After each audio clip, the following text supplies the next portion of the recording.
Hello everyone and welcome back to the channel. In today's video I'm going to be showing you how to draft and cut this monostrap asymmetric top.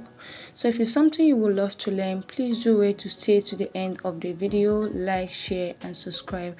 And if you are coming across my video for the very first time, please do wait to hit on the subscribe button. Subscription is totally free, and most importantly, turn on the notification bell so you can be notified anytime we drop new videos, so you don't miss out on anything on this channel.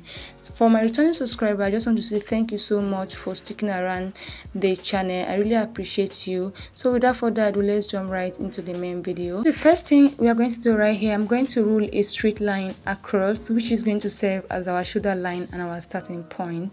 So from that line, I'm going to come down to mark my bust point. From my shoulder to my bust point is 10. Now mark my waist point, which is 15, and then I'll mark my hip point, which is 24. So I'll repeat the same marking just so I will have a straight line. So I'll go ahead and extend all these points across.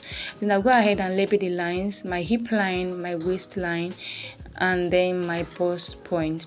So I'm going to come to the shoulder line here, divide my shoulder by 2, which is 7.5. I added half inch for seam allowance. Then at that point I came down by 1 inch for my shoulder slope. Then I'm going to come here to mark my neck width of 3 inches. Then I'm going to connect from the shoulder slope into the neck width like so.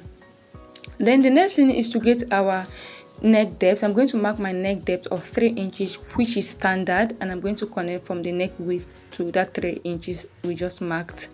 So the next thing is to get our arm length. How to get your arm length: divide your bust by 6 and add 1.5 inches. So I got 7, and I'm going to extend that point across. So what I have as my shoulder measurement there, I'm going to mark it here to get a straight line on this line.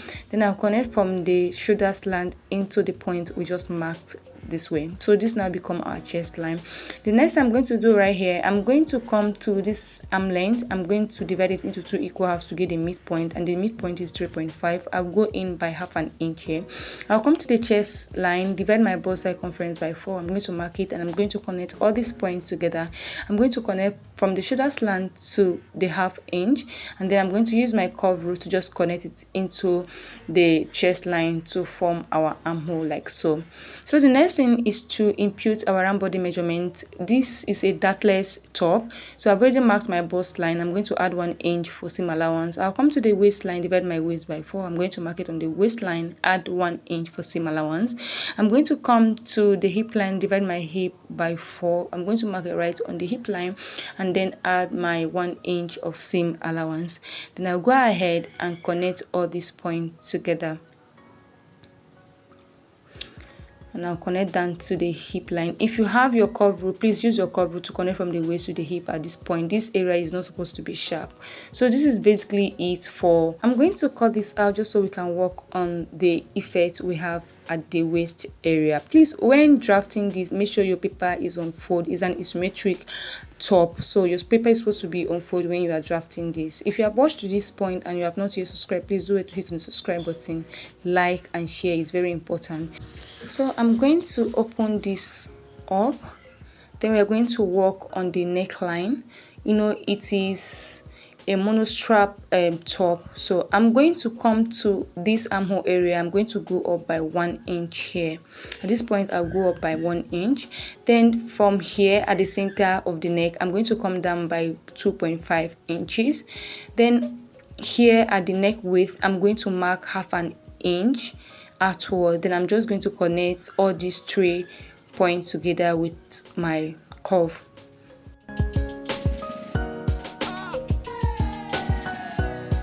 So I'll go ahead and cut this out.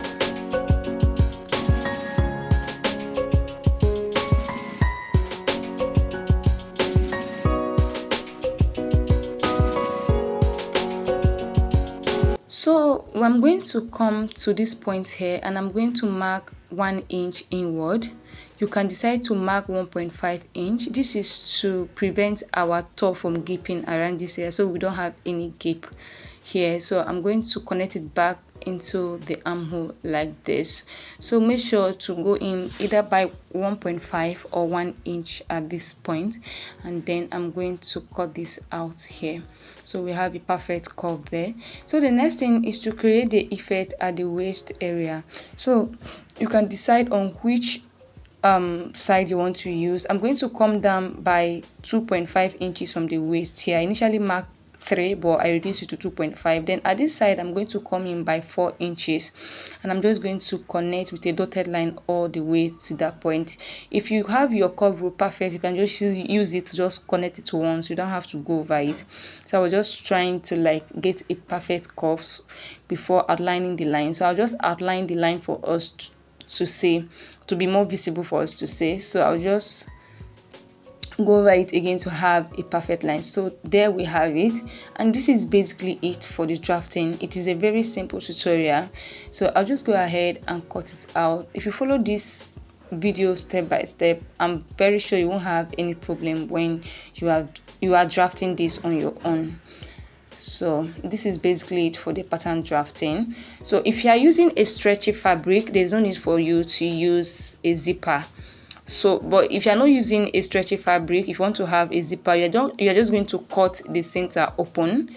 For the back, you're just going to cut this center open, because we're going to use this pattern paper to cut both the back and the front.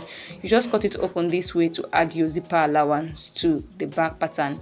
So you add your zipper allowance of 1 inch to the both side, or 1.5 inches, which over one you decide to use, and that is basically it for it. If you're using a stretchy fabric, there's no need for zipper allowance, but if you're not using a stretchy fabric, do where to add your zipper allowance.